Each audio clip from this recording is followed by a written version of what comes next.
PoSoCoMeS online seminar.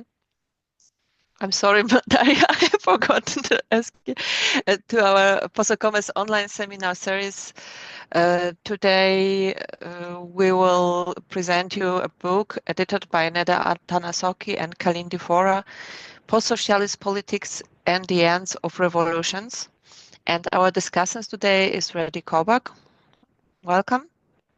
I will shortly introduce the book. I will use the text I got from Neda. I think it will be the best way to introduce to make a short introduction of the book. Moving past of the conflation of state socialism with all socialist project, this book opens up avenues for addressing socialist projects rooted in decolonial and antiracist politics. To that end, this anthology brings together scholarship across regions and engages post-socialism as an analytic that connects the afters of the capitalist socialist dynamic to present day politics, resisting the revolutionary teleology of what was before. Post-socialism can function to create space to work through ongoing legacies of socialism in the present. Looking at the Middle East, Scandinavia, Korea, Romania, China, and the US, the chapters in this book access ongoing socialist legacies in new ethical collectivities and networks of dissent opposing state and corporate-based military economy and cultural expansionism since the end of the Cold War. And our editors, sorry, I'm not so good in reading. It's always more difficult than talking. But it was really complex nexus between all those things that you are talking about in your book. So I preferred to read about it instead of making a short notice of mine. And our editors, Kalindi Vora, is professor and chair of ethnicity, race, and migration, and professor of women's gender and sexuality studies and of American studies with an affiliate appointment in history of science and medicine at Yale University. She is author of Life Support, Biocapital, and New History of Outsourced Labor. It was winner of the Bernal Prize in 2018. Surrogate Humanity, Race, Robots, and the Politics of Technological Futures, co-authored with Neda Atanasoski in 2019. Reimaging Reproduction, Surrogacy, Labor, and Technologies of Human Reproduction and Techno-Precarious with Precarity Lab. I hope I spelled it. Neda Atanasoski is a professor and chair of the Harriet Tubman Department of Women, Gender and Sexuality Studies at the University of Maryland, College Park, and Associate Director of Education for the Artificial Intelligence Interdisciplinary Institute at Maryland. Neda is interdisciplinary research.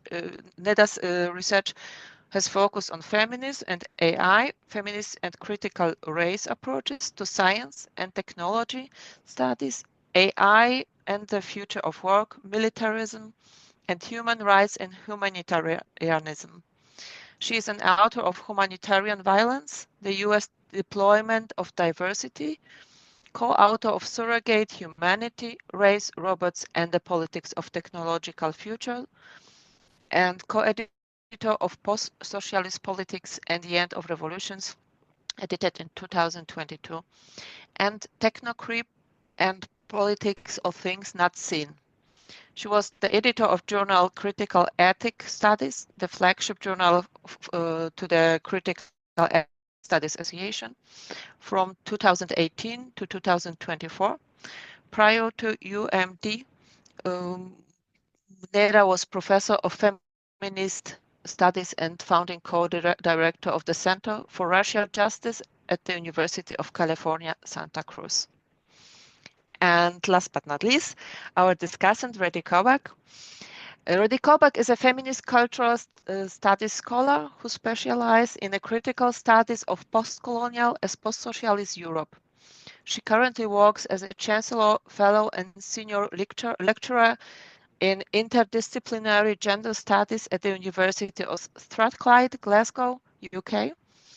Her expertise includes global perspective on gender, race and sexuality, visual and art activism, transnational feminism, the intersections between post-colonial and post-socialist feminist theorizing and praxis, and creative writing methodologies.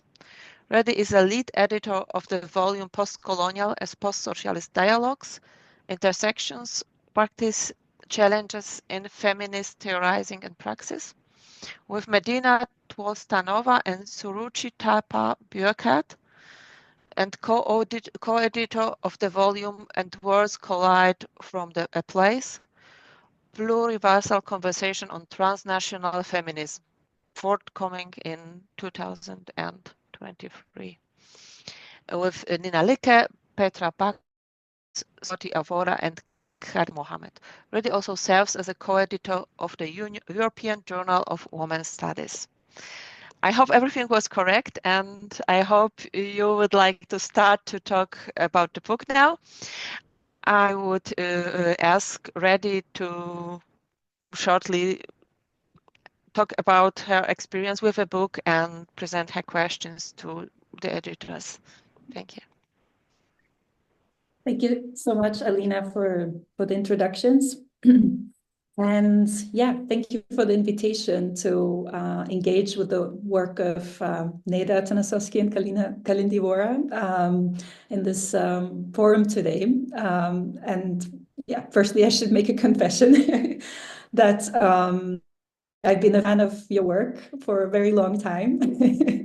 And, you know, definitely since the first time I encountered this little blurb online about your working group that you together held around, I think it was called, yeah, Imperial Legacies, Post-Socialist Contexts. So I was a PhD student at the time, finishing a dissertation on post-socialist Estonian context and sort of post-socialist feminist imaginaries, and sort of feeling strong connections with post-colonial theorizing and concepts. And just by Googling, I happened to I chanced upon a note about your working group. And I think I just sent an email to Neda to ask more about it. And this ended up in a research day at the University of California in Santa Cruz, where we became good friends and colleagues as well. And both of you were working at some of the articles that have now materialized in this book already back then.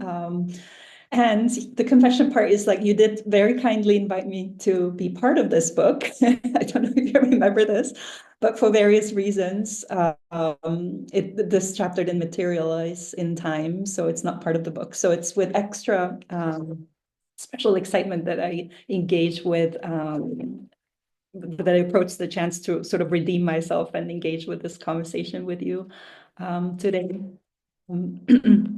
So, and particularly, yeah, I think the time frame here is also interesting to think about the fact that you started working on a lot of the pieces. I mean, the different authors that are gathered in this edit volume started working on the pieces almost a decade ago now. I think because that was in 2015 and we're now in March 2025. So it will be interesting to kind of have that time frame in mind as well, in terms of what generating these conversations meant then and what it might mean now. So I'm hoping I can invite you towards the end to reflect a bit on that as well.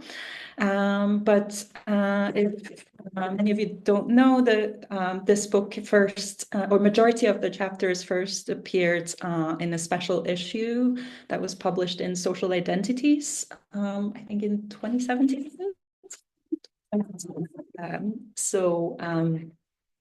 And then with the addition of chapters, it came out as a book. And the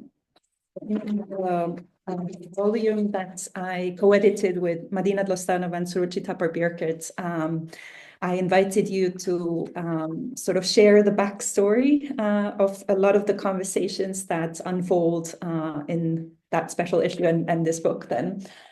So that backstory in a dialogical form is published in this book as a conversation between the two of you. And in many ways, I'd like to invite you to engage in this kind of dialogic form today as well, because I know from experience, it's very difficult to do a discussion of an edited volume when the other authors are not present. So I'm hoping we can sort of talk a bit more about, and unpack some of the issues that were part of the editorial process and your thinking and, collaborating with the other authors. So that's kind of my introduction. Yeah, so I think drawing a bit on the backstory from that you sort of elaborate on in the book that I co-edited. You mentioned collaboration as one of the key things that was crucial for the emergence of the conversations and articles that are part of this book. And in the initial sort of working group that you had, you mentioned there that you had the sense that you wanted to bring these different sort of geographical locations together that are not often thought of as post-socialist or geographical locations that are not thought to be part of decolonial and post-colonial conversations. So kind of having people from different locations, invited into the group, but then quite quickly finding out that it's not really possible to have people just represent, where they're coming from, and then just apply post-socialism, like to reflect on post-socialism as a condition from that context. That there is somehow in your attempt to reimagine the term post-socialism, to kind of unmoor it from the usual sort of legacies of the term, that attach it to post-Soviet states and sort of Eastern Europe. That there's a sense in which in the attempt to do that, you need a collaborative approach that, what I'd like to sort of invite you to reflect a little bit back more on this, the sense of like, why does rethinking the term post-socialism require collaborative work? Yeah, maybe Neda wants to start. Yeah, sure.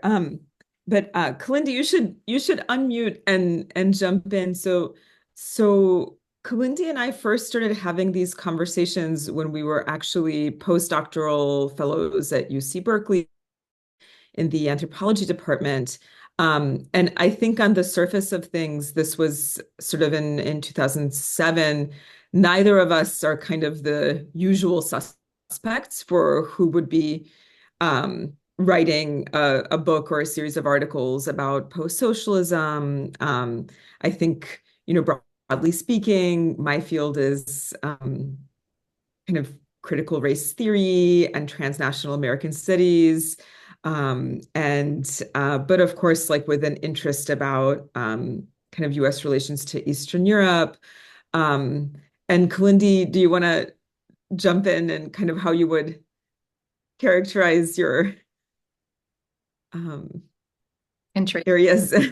Yeah. Yeah. So just going back to 2007, then I was thinking very much about the role of post-colonial nations and their own imaginaries of the possibilities of something like socialism for newly independent, quote unquote, third world countries. And Neda and I were both trained very much in deconstruction and post-colonial theory, which at least in our programs were intertwined.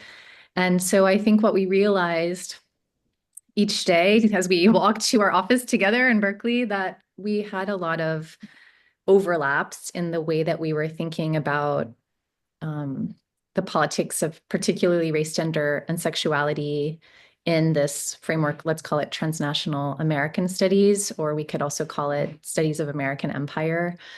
And I think what we realized is that there was an important juxtaposition there between the afterlives or the ongoing lives of imaginaries of communality, of shared resources, of resistance to authoritarian rule that weren't represented in the story of quote unquote post-socialism. And I think that was, and we realized from the beginning that it was a story that had multiple locations in the world and that actually needed to defy a kind of geopolitical normal, like a geopolitical norm in the story. And so we reached out. Well, I'm skipping ahead. First, we had the research group, and then we reached out to people who represented locations in the world and time periods in the world that aren't intuitively part of this conversation. And I think just kind of with that dissatisfaction of post-socialism as just kind of representing a single kind of unified what comes after socialism, and a story of like back then what was like there's just one superpower, one political kind of way to think about justice. I think we really felt urgently that that wasn't a project that could be undertaken by studying, for example, post-socialism just in one place, though that local knowledge is very important. But the conversation was really critical. Not to mention that we had many conversations about the history of India and Yugoslavia and the non-Allied movement as well, which is a story that I think kind of drops out oftentimes as well in kind of dominant articulations of post-socialism and what it was. Yeah, I think it was very telling that the way you describe that collaboration is that you say there was a productive failure or productive rebellion that happened in the group because, you know, no one could quite fit into what your first expectations were, that people were shifting in and out of, you know, they would bring, the expectation would have been that they would bring local knowledge and then you would build on that. But it kind of failed in that sense, and that there was this need to recognize the fact that there's maybe a sort of dissatisfaction with current existing theoretical language, and the need to kind of, invest new explanatory power in the term post-socialism.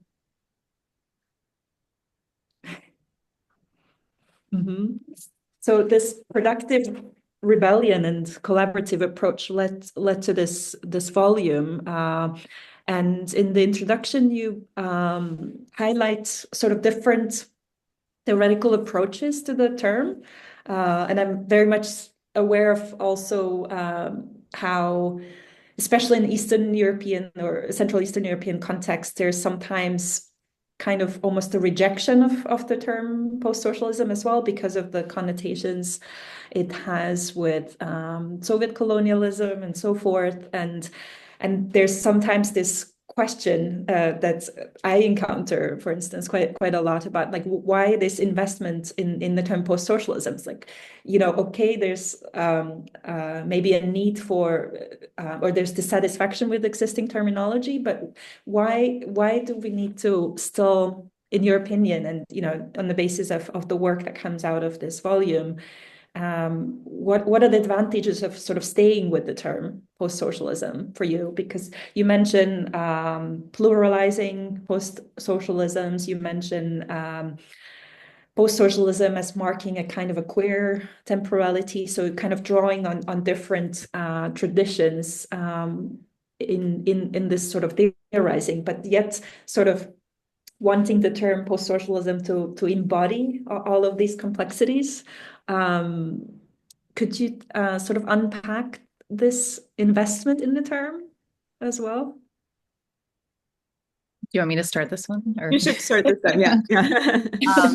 So I think there are probably many things that each of us and both of us can say, but I'll start with one, which is in the introduction to the anthology, we talk about the Black Marxist Cedric Robinson, and a book that doesn't get read in the US very often, but it's kind of I think it was his first book, called The Anthropology of Marxism.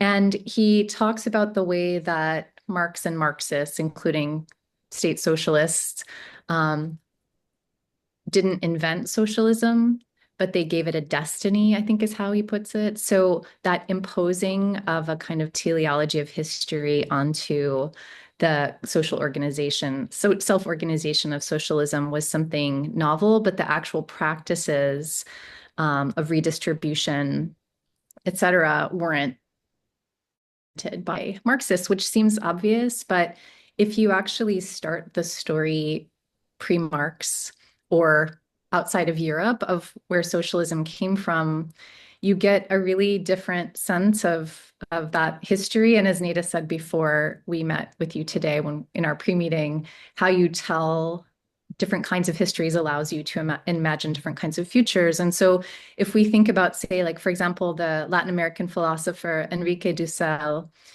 he actually thinks of, he's well known in this area of philosophy called liberation theology. And so he desecularizes socialism to look at all of the kinds of socialist practices that were motivated by religious and faith-based commitments. And so Marxism and Marxists took all of that out. And so we don't think about those histories as part of the history of socialism. But what if we do? Suddenly, the term means something else. Post-socialism means something else. Yeah. And one other thing that Kalindi and I were speaking about in our conversation this morning before we hopped on this Zoom is, one of the things that is still really relevant, I think, about how we theorize post-socialism is the way that concept asks us to think about time and temporality. So obviously in the US context, and I don't know where the workshop participants are coming from, but in the US context, a lot of people are thinking about what fascism looks like today, how that's related to prior fascist formations. And in reading Alberto Toscano's Late Fascism, thinking about his theorization of the temporality of fascism and a kind of retrieval, right, of this past. On the surface of it, I think that, Kalindi and I do talk about post-socialism as thinking about various kinds of traces, but the traces we're interested in is not kind of this official history of state socialism, but of socialist formations in places that we don't normally think about, that are often stories of particular kinds of political formations and radical politics that didn't come to be.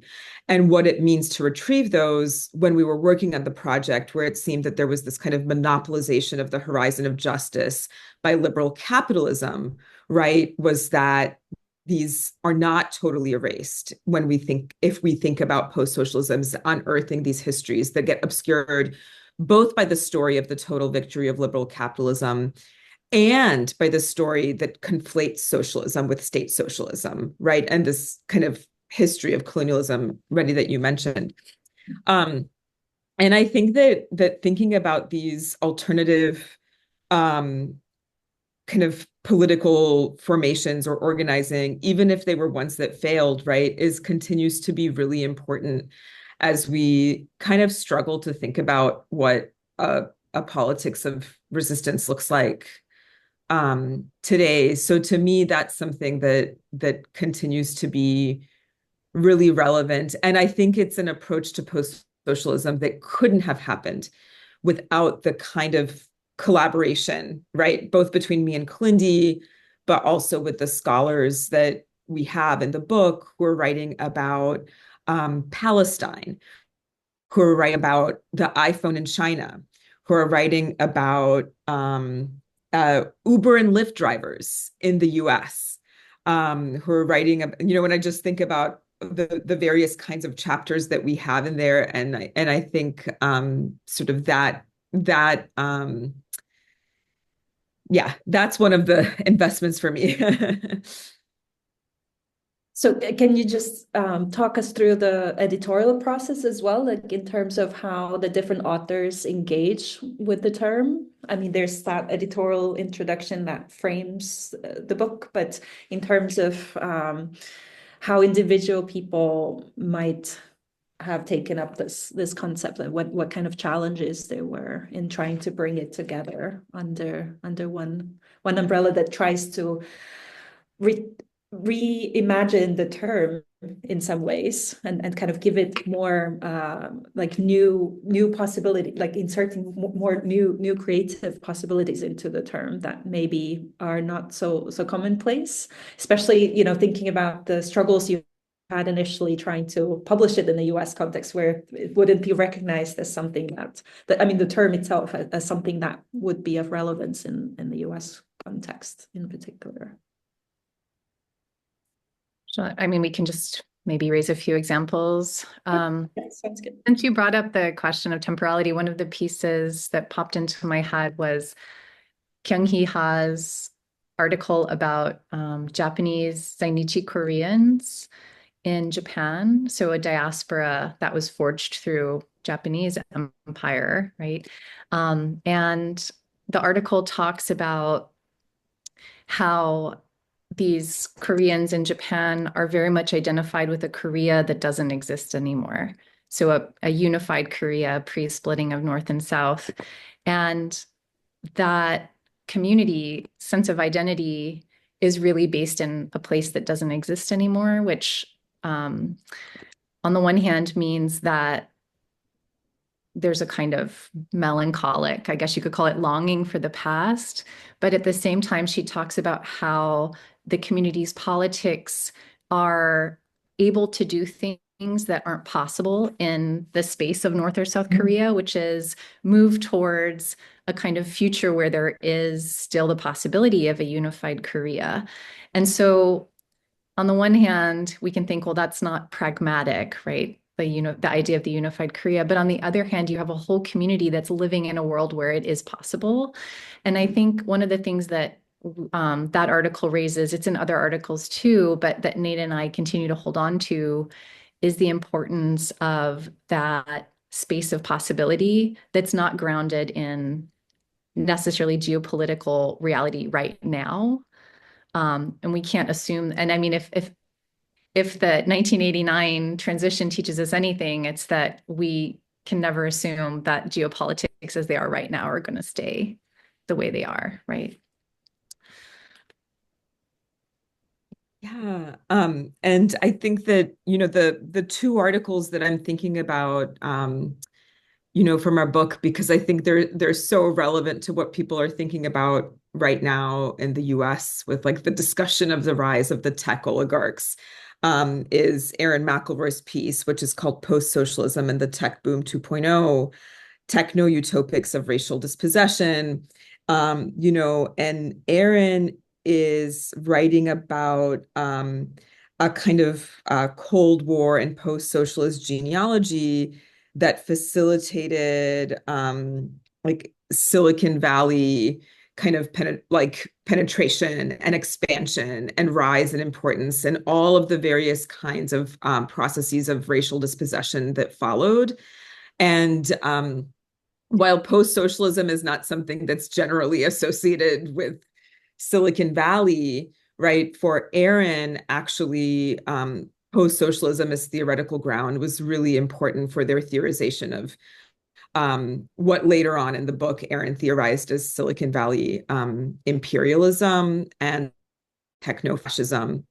Similarly, Zhao Lu's piece, which is about the travel of the iPhone and is talking about the production conditions in China for various kinds of technologies, I think was very prescient, for example, for kind of like prefiguring what in many ways is kind of this race or contestation between China and the US and the kind of the race for technology. But post-socialism as theoretical ground was very important for Zhao's theorization of the kind of significance of like a captured precarious workforce or labor force that was there in China. So I think that And the only thing I'll add is that in spite of the difficulties we had with finding a publisher in the US, which you mentioned, Redi, and I don't know, Kalindi, if you would add something to this, what I have found is that actually when post-socialism is analysis or theoretical ground in this expansive way is introduced to people, there's kind of like an embrace, like, yes, post-socialism is relevant to what I'm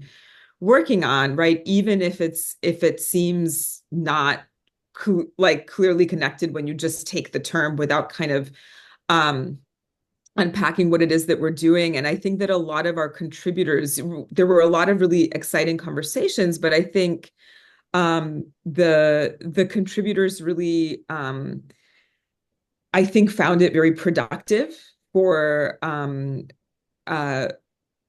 I think especially for making some unexpected connections.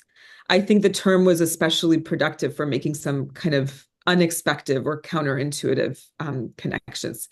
I mean, I can't speak as to what they were thinking, but it seems to me that way in kind of how we read and responded to the pieces and sort of how the book came together. So would you say you would connect that? I mean, because it seems to me there's on the one hand like an attempt to re-theorize the concept of post-socialism and what it could mean, sort of expand that. But on the other hand, you're putting forth this idea of using post-socialism as an analytic or as a method. So would you say that is something that some of the authors picked up on when they made those unexpected connections? I think so. I think as a method for, thinking about what gets erased from dominant conceptions of justice, futurity, possibilities for organizing. What would you say, Kalindi? Yeah, I agree with all those things. And I do think it goes back to two themes that are emerging in our conversation. One is if we think about post-socialism as an analytic, how does that allow us to rethink the narratives about history that we've kind of come to accept without questioning them? So post-socialism is a placeholder for that. And also the idea that we somehow know, and the ends of revolution part of our title, which seems like a little, I don't know, overly ambitious. But what we were trying to mark there was the idea that that narrative that we've all been told about the way that history is linear and it unfolds also tells us how revolution happens. And I think that provocation for thinking about politics differently, people were already doing that, but to bring it together under this challenge to the story of liberalism versus illiberalism was very helpful to people. And we have another contributor who wrote about the Arab Spring in this context. We have Neda Luca, who wrote about Norwegian feminisms in this context. And so there's a way in which it invites people to really think about political spaces that exist and political subjects that exist, but can't necessarily be knit into that story of the liberal versus illiberal and the progress of history. So yeah, I think that was one of the reasons people were excited to participate in this sort of otherwise unusual pairing of imperial legacies and post-socialist contexts. Yeah, absolutely. I mean, that's also the context in which I've, I guess, seen the sort of field building qualities of your work, that this idea of post-socialism as an analytic or a method, or some call it like a reading practice. I think particularly in the interview that you have with Lesia Pagulic and Tatiana, yes, exactly. At the end of the volume, they pick up on this sense in which it becomes a reading practice that we can use in research. So that's kind of where I've seen the way how your ideas have traveled and have been picked up. So and that's also has been one of the exciting ways in which I've picked up on your work and sort of building on this idea that it's first of all, post-socialism is this term that is we should sort of pluralize it. and move it beyond the usual location of attaching it to Soviet, the former Soviet sort of Eastern or Southeastern Europe. So, but also kind of using it as an analytical lens from with which to kind of try to rethink the existing ways we think about difference, how we think about gender, how we think about sexuality, how we think about race, because both of them are very much grounded within feminist theorizing as well. And of course, race and ethnic studies. Another topic I kind of want to touch upon is the question of conversations around race, particularly kind of seen from the Eastern European and Southeastern European perspective. And that's also on the basis of a lot of the observations I made when doing the book Postcolonial and Postsocialist Dialogues within feminist theorizing. So race was one of those concepts that kept coming up in our conversations because it seemed to be that in post-colonial theorizing, race as a concept has been, thoroughly theorized and unpacked in different ways, but it hasn't been done so thoroughly within post-socialist thought, particularly thinking also about post-socialist feminist contexts. And the fact that in the conversations in our book, it became one of those recurring themes, it just kind of goes to show that post-colonial and post-socialist histories, spaces, and epistemologies are sort of entangled in conflicts and complicated ways. So I'm wondering how the concept of race comes into your conversations, and particularly in relation to thinking about sort of post-socialist Eastern European contexts. If you could comment on that in relation to this volume. I think that's probably a question for you, Neda. I can start, but I think we can both answer it. So I think that where we would probably start would be, Kalindi already mentioned the centrality of Cedric Robinson's work for our introduction in our project. And Cedric Robinson, of course, though he didn't coin the term, it was coined in South Africa, right? Brings to the US Academy a theorization of racial capitalism and thinking about all capitalism as racial capitalism. And the thing that's so interesting about Robinson's work is that it doesn't actually start with transatlantic slavery, though that's, of course, when the system of racial capitalism spreads, right? But it starts in this earlier moment of Europe and European differentiation and anti-Islam, right? And thinking about that moment of differentiation and the rise of capital on a global scale as entwined from the beginning. So in the sense that there's no capitalism without racial capitalism, right, we can start to think about how the advent of global capitalism in the post-Cold War moment and this kind of moment of globalization and neoliberalism, if all capitalism is racial capitalism, what that looks like.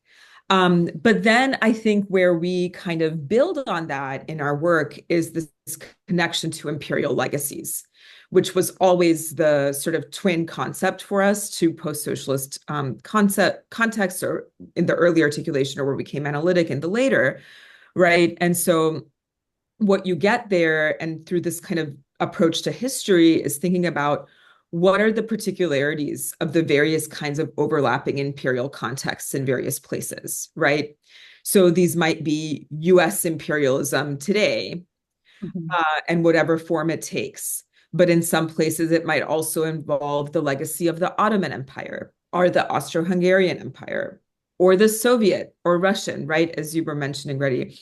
And so thinking about these kind of layered imperial contexts, each with their own ways of differentiating populations for exploitation, becomes really interesting. While from the Black radical tradition, we get this call to actually think about kind of politics outside of the state formation as the solution there.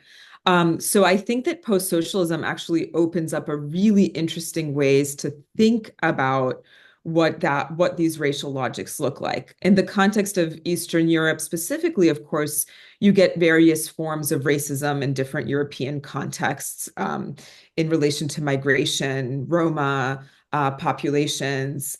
But those are run through, right, this like broader European racial ideology in which within Western Europe, particular parts of Eastern Europe are certainly not considered white, right? And so I think there's a lot of complexities there that are particular to various places. But I think that also maps like, for example, Kalindi can speak much better to this than I could, right? But for example, we could think about like caste politics in India kind of in similarly complex ways, perhaps. I don't know if you wanted to, or if you wanted to add to anything that I said. Yeah, I mean, I wasn't going to say this, but I can tell a story from last summer where I was presenting a talk about how the history of British colonialism in India, and particularly the taxonomies and categorizations of social life that were imposed on the subcontinent by the British as a form of, being able to organize and govern it, Gesundheit, Redi, were in some ways the beginning of the infrastructure for data colonialism, what we now call data colonialism. And someone in the audience, a very distinguished professor of philosophy, raised their hand and said, sure, the British rule of India had, negative effects, but also the British ended the caste system. Like things were really bad until the British came in. And I took a deep breath and I said, actually, the British formalized and extended the caste system in India, which for people who don't know is, as Neda put, one of those systems of differentiation that allow for exploitation. But it was regularized and instituted as part of government by the British imperial presence. And it's not an accident. In our introduction to this volume, we quoted Achille Mbembe, who theorizes post-colonialism in the African continent, as pointing out that European liberalism arose alongside imperial expansion. The other thing that arose alongside imperial expansion was the scientific version of concepts, quote unquote, scientific version of concepts of race and other forms of human difference. And so these three things, liberalism, imperial expansion, and race as a scientific concept, it's not, but it was. It's not, there's no biological basis to race, right? But it was as if it were. Those three things traveled together. So even if caste doesn't work in the same operative terms as race, it is undergirded by a shared logic, I think maybe is one way to think about it. And that shared logic was carried through the travels of European thought about liberalism. And I think, I don't study Eastern Europe, but just based on what Neda said, the idea that these systems of differentiation themselves share a logic that allows them to put them together in the contemporary moment is a really important part of that, a result of that history. Yeah, that's the sort of creative potential of, again, the post-socialism as an analytic that occurs. Kind of conscious of the time as well, and to leave space for the audience to ask questions, but maybe one last one to get us thinking about connections with the current moment, if you would want to or dare to kind of go there, because Neda and I have had discussions about the challenges of even continuing your work in a context where certain words cannot be used, including, well, colonialism, gender, race equality, and so forth. With all the sort of, I feel in some ways, yeah, the book that the book you co-edited does kind of pose new sets of questions, thinking about different kinds of new political collectivities, new imaginaries for resistance. There's a sense of hope there, at least, when I read it.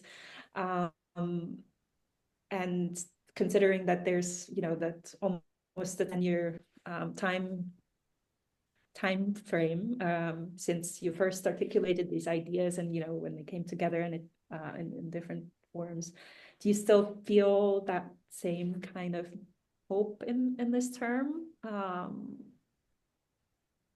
Yeah, what's your current sort of take on these conversations, and how might you want to return to some of the work that post-socialism as an analytic promises to do?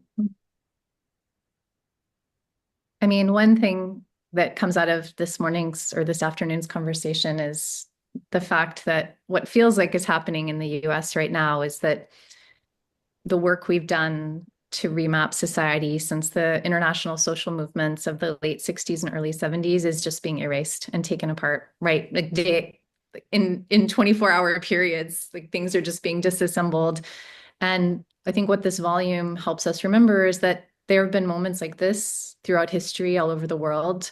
And the political work that those movements did, like let's say the global 60s and 70s, is not going to disappear. So part of the work of pluralizing post-socialisms in the book is to remember those histories. The terms of history may change, of history telling may change, but those projects don't disappear. So that's one kind of place of hope.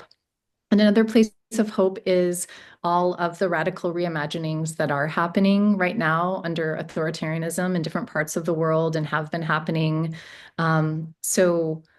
Maybe I'm sure the audience will have examples too, but just one of the good things about social media is that we can actually see some of these happening in real time. The kinds of resistance, the creative resistances that are happening. And Redi, you haven't to talk about your work on feminist imaginaries in Estonia, but you probably have examples as well. So I will pause myself and invite you and Neda to answer your question.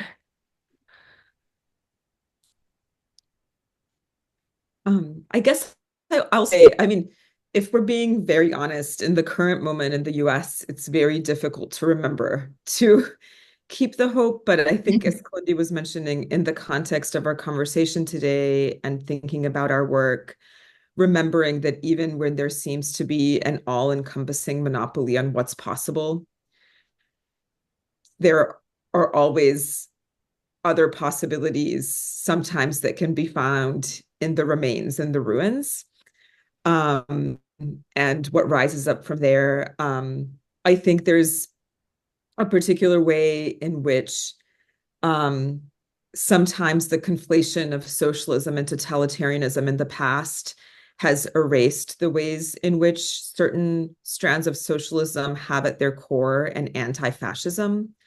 And I think that's something that's really important to remember today as well. And I think that remembering that political movements are always creative and are always responding in unexpected ways, which is something that even things that may not be legible as political movements, which is something that Kalindi and I were interested in thinking about when we were working on this project. I think those are things that I will just be reminding myself of. I don't know, Redi, I agree with Kalindi. You should say something as well. I mean, I know you all are not experiencing what we're experiencing, but well, I mean, we are. I definitely, because the global impact of a lot of what's happening in the US. But yeah, I like what you said about holding on to the sort of, that there's always sort of unexpected things that to be found, and something we can hold on to. So I mean, I continue being inspired by this work. So it's definitely helped me to think about my methodological approaches in particular, in terms of trying to make sense of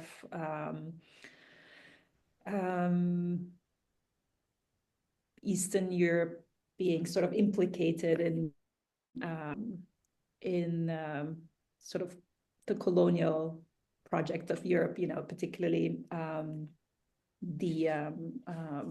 I'm looking at Estonian context, in particular the Baltic states context, and this sort of drive after the fall of the Soviet Union to kind of be reunited with Europe, and this return to Europe discourse, and what that has meant in terms of being implicated in colonial discourses. So to unpack that through looking at the ways in which contemporary artists manage to capture some of these nuances and also find ways to co-implicate the audiences to kind of become aware of things that might not be so obvious when looking at the predominant sort of state discourses. So yeah, I believe in finding this sort of little pockets of resistance here and there, and ways to kind of hold space for critical thought through having these kinds of concepts like post-socialism, which not taking it on face value, but finding these creative ways to put it to use. So thank you for that. I'm forever grateful for having this conversation and being so inspired by your work. So on that note, I'd like to give the word back to Alina and open for questions from the audience. Thank you very much. It was very interesting. I have some questions myself, but I would like to have the questions from the audience first. As we are not a big group, I would just suggest, if someone wants to ask questions, please start your microphone or your camera, and we would like to have your question. Otherwise, you can also write your questions in the chat. We would really appreciate it. Does anyone have a question? Want to ask a question? Thank you. Hi. Reda? Thank you for the presentation. I do have a question. I haven't read the book, so it might be some confusion from the things that I wasn't able to catch on through the entire seminar today. But I was actually wondering about why is it post-socialist and not just socialist? Because I understand that you want to expand the concept of post-socialism to include some of the other socialist projects as well that existed before Marxism, for example. But I still do not understand, because it says in the description specifically that you are addressing socialist projects rooted in decolonial and anti-racist thought politics. So when does it jump from being socialist to post-socialist? Because it's also with post-colonialism, I think we're all aware of this debate, how post-colonialism is no longer post-colonialism, it's now decolonialism or something different. But it doesn't have the same normative value, I would say, to just return from post-colonialism or go from socialism to post-socialism. So I was just wondering what your conceptualization here is.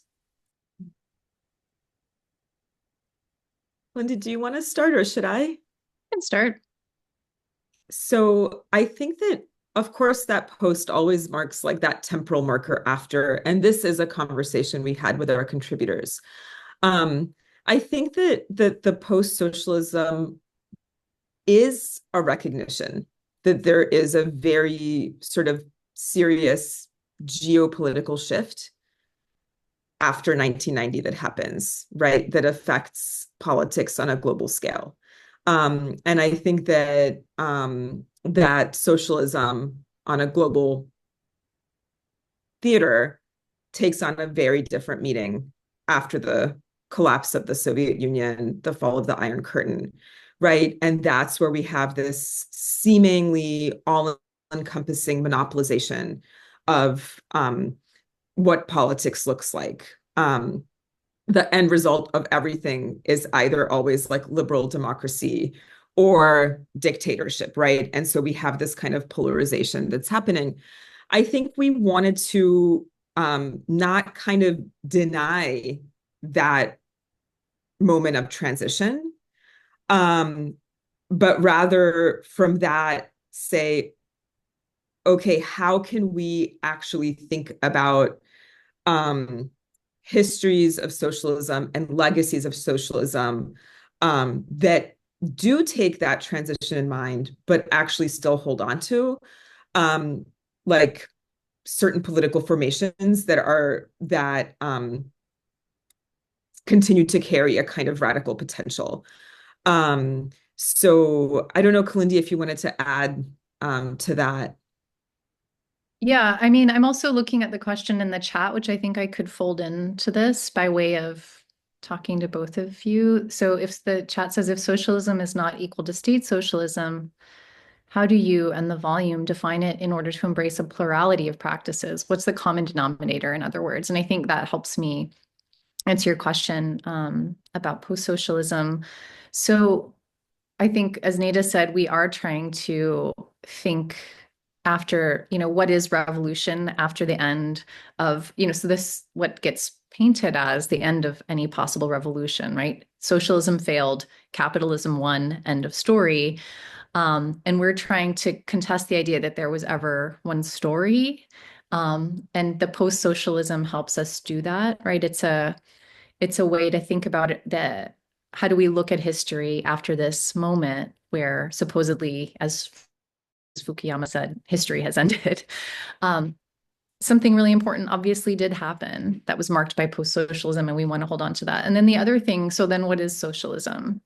Or what are these kind of imaginaries? We still call them post-socialist, not socialist, because they happened after the so-called failure of state socialism. But that politics of revolution and the imaginaries of systemic change didn't go away. So socialism in these other contexts that our contributors are thinking about, also that Neda and I, were talking about back in those Berkeley days, 2007, in our working group in 2012, was a way of recognizing that Marx formalized, but other people have also thought about investment in the commons, the commonwealth, the common good. So what we're recognizing is a collective struggle over who has the right to determine what happens to common good, commonwealth. And also recognizing the practices that allow structures of power, people in power to exploit what should be the common good, the commonwealth, for individual privatized gain. And the philosophies around that commonality, range from Marx's idea of species being, the fact that just the way that humans exist puts us into community with one another. Like we can't help it. That's part of what we are. And therefore politics is part of politics is figuring out what to do with that shared stake in the environment, the climate, right? These are examples of the common that exceed what state socialism, at least now, stands for. But, I mentioned Enrique de Sel earlier, and he said, what if we look at some of the writings of Latin American Christians, and they're talking about sin as the violation of the common good and the commonwealth, right? So to exploit nature, to exploit individuals through race, gender, sexuality is sin. And so just to put that out there as an example of, I'm not advocating for a kind of post-secularism per se, but just thinking about socialism by other means, I guess, is part of what we're thinking through. I don't know if that's a common denominator, but I do think it's a shared politics. We have also a question from Xenia Robbe, please. Thank you, Adina, and all three of you. It's been a pleasure to listen, and thank you for your work, Kalindi and Neda, and thank you for great moderation, Redi. Yeah, I must say also to start with, your special issue and your book have been great inspiration for me over the last few years, and I'm also using it in a postgraduate course that I'm teaching to PhD students here in the Netherlands, and we're actually opening the course with your text, with your introduction, and they find it very helpful as an analytic to build on. But also in my own work, I'm drawing on your conceptualization of post-socialism. So my work is about memory. Yeah, we have some problems to hear you at the moment. Oh. I don't know if it was just me, but you froze for a quick moment. Oh. Yeah, is it still frozen? It's better now, yeah. Yeah. Okay. Maybe it's a bad connection on my side, but I'll try. So just to my question now, and to connect your work also more closely to the activities of this group, I was thinking about the nexus between socialism and memory. So what happens when we think, and you think a lot about temporality, but what if we twist this a little bit and turn it towards memory? So on the one hand, what does memory do post-socialism? What happens when we remember post-socialism? And on the other hand, how does thinking about post-socialism the way you do make us maybe rethink memory? What we think about memory? And yeah, recently I wrote a short note also for PoSoCoMeS blog about decentering post-socialist memory, let's say, because on the one hand, there are a lot of conversations about global memory, and there is a lot of also thinking about socialism as a global phenomenon, global histories of socialism. But there is very little connection between memory and post-socialism. So I was wondering, maybe somebody in your group was writing or thinking about that, or how would you approach this topic? Thank you. And I hope you could hear. Yeah. Yes. Yeah. Kalindi, do you want to start? Should I start? You can start. I think, as you were asking your question, the thing that kept coming to mind is one of the examples that was discussed in the interview with Tanya and Lesia. And I brought up the work of Milica Tomic and the Omarska Memorial Project. And, Omarska was a site of a concentration camp of secession from the former Yugoslavia. And Tomic and some collaborators organized a kind of working group trying to think about multiple, not necessarily consecutive, but overlapping histories of Omarska, because it was impossible to construct an actual memorial there because the site, which was an ore mine, became owned by an Austrian kind of global corporation.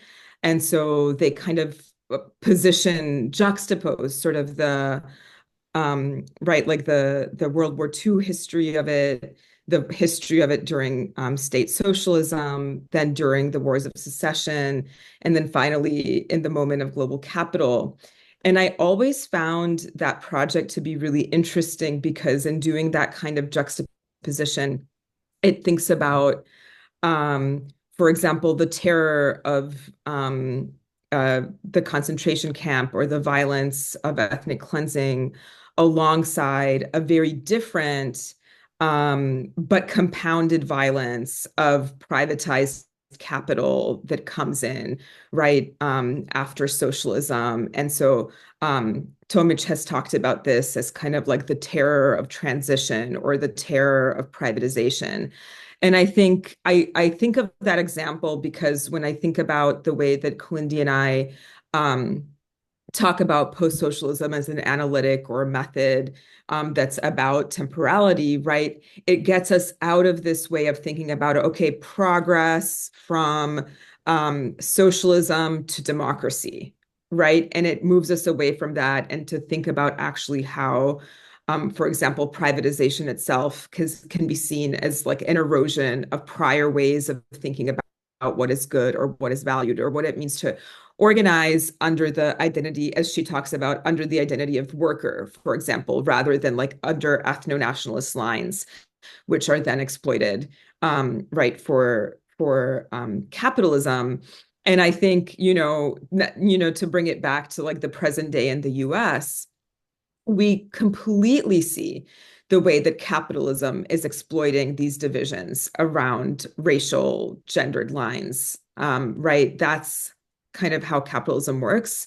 And I think that this is that project I mentioned is one that kind of thinks about memory, but like in a kind of complex way that I find very productive for my own thinking. Kalindi, did you want to mention something? Thank you very much. Yeah, that's very helpful, I think. Thank you. Do you have any other questions at the moment? Please just ask your questions or write the questions down in in our chat. If we don't have any further questions, I would like to ask my question.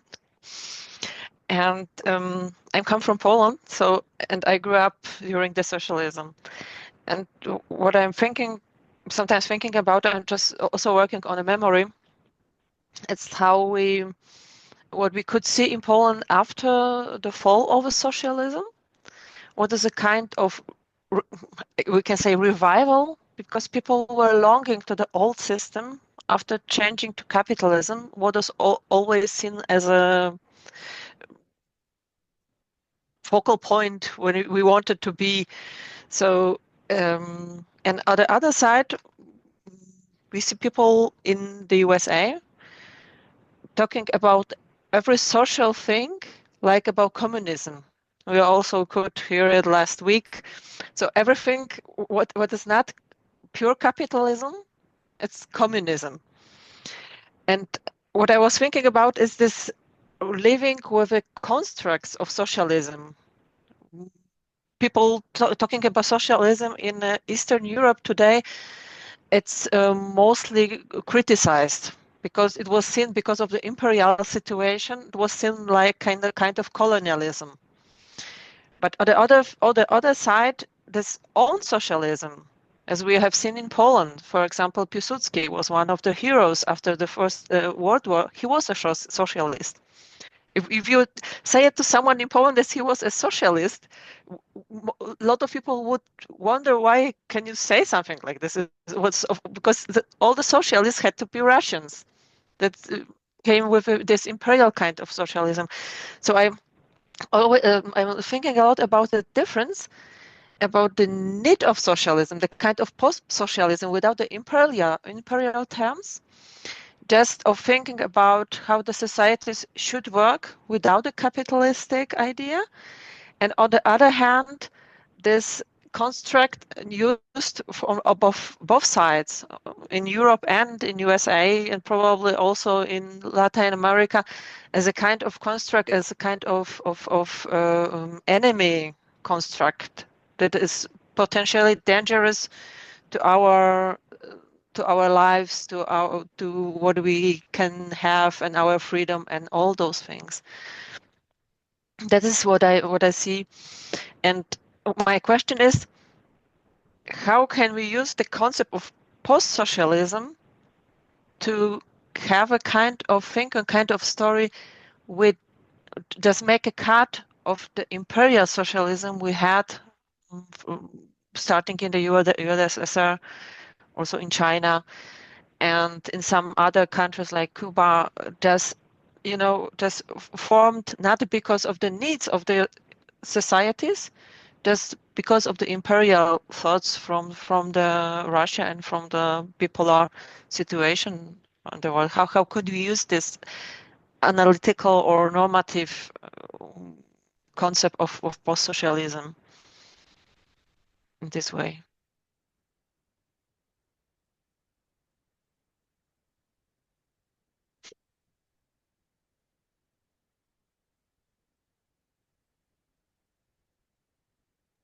I mean, I can start, but Neda, you're making a face like you're listening, so I'm going to start. Yeah, unless something came to mind. I was just going to say, because I spoke so long for the last one, you should take the lead. Oh, it's good. It's really good. I mean, I think you just named an example of the provocation that led us over 10 years through this project, which was how did we end up in a story about history, or it's not just a story, right? It's a political reality, a discourse where socialism is over, to put it very, very simply, right? So the story is that there's no more socialism, or like you said, in the US, there's no more, it's just communism. Like that's anytime you want to think about an alternative to privatization, it's communism. Even if you teach Marxist texts, you're a communist. There's no discourse allowed. And so I think this isn't really answering your question, which was more of a comment, I think, anyway, and maybe you have some ideas thinking from Poland. But what makes me really concerned is that not knowing the history of I don't know, are we going to call it pre-socialism?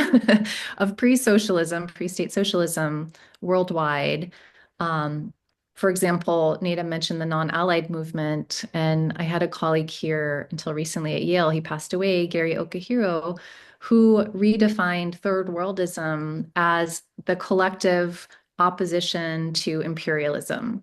So third worldism had a historical antecedent, right, which was non-allied movement, but now continues to exist as global anti-imperialism. And so I'm thinking we need something like that with socialism so that it can be effectively decoupled from these rhetorical, these rhetorics that disempower it. I don't know how to do that, but I think part of our initial motivation was to collect all of the examples of how socialism is doing important political work in different spaces. And so your example, Alina, would be one of those. And choosing to name it as socialism does a certain kind of rhetorical work. It does a certain kind of political work, right? Again, not an answer, just an observation. Did you want to say something, Neda? No, I think that's perfect. I think you captured it perfectly. Do we have other questions in the audience? We got a link from Katja, if someone wants to use it. And do we have any other questions? This is the last possibility to ask the question at the moment. I think we don't have any further questions. So I would like to thank you very much for the really interesting discussion and really interesting book and the really interesting approach to the process that is taking place and how to name it and how we can work with the names and how we can use the experience we have with socialism and this turn into post-socialism to analyze the reality. And yeah, thank you for taking part on our seminars and taking your time to spend it with us. Thank you very much.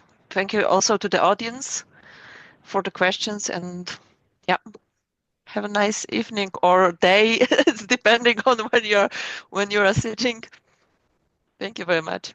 Bye. Thank you, Alina. Thank you, Redi. Thanks. Bye.